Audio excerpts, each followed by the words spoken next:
नमस्कार शेतकरी बांधवांनो, मी मोहन जाधव। आज आपण आपल्या स्वतःच्या हळदीच्या प्लॉटमध्ये आलेलो आहोत, जी साधारण 45 दिवस झालेले आहेत। 1 जुलैच्या दरम्यानची आपली लागवड आहे। तर त्याच्यामध्ये आज आपण होमनीचा प्रादुर्भाव रोखण्यासाठी आणि बुरशी नाशक म्हणून एक प्रोटॉन घेतलेला आहे, ज्याच्यामध्ये ॲजॉक्सिस्ट्रॉबिन, त्यानंतर थिओफेनेट मिथेल प्लस थायोमिथॅक्झोन आहे। तर हे आपण स्पेशल फवारणार आहे सिंगलमध्ये।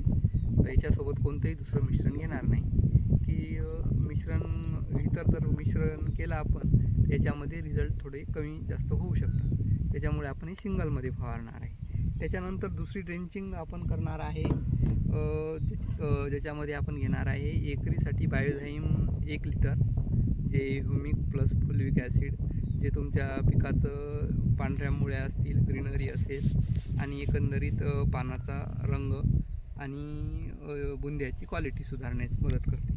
त्याच्यानंतर आपण सागरिका घेतलेले आहे, त्याचे सारखेच कंटेंट आहेत, परंतु याच्यामध्ये ह्युमिक ॲसिड थोडं जास्त आहे।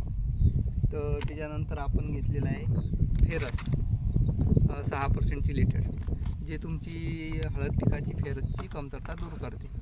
त्याच्यानंतर आपण जे NPK आहे नत्रस्फुरद पालाश, याची कमतरता भरून काढण्यासाठी एकरी 5 किलो 19-19-19 हे घेतलेलं आहे, जे तिन्ही घटक सारखे आहेत। तुमचं एकदम संतुलित पोषण, अन्नद्रव्य पोषण हे हळद पिकाला मिळून जाते।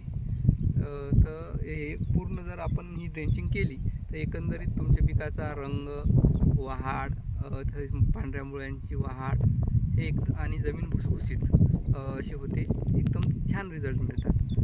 धन्यवाद शेतकरी।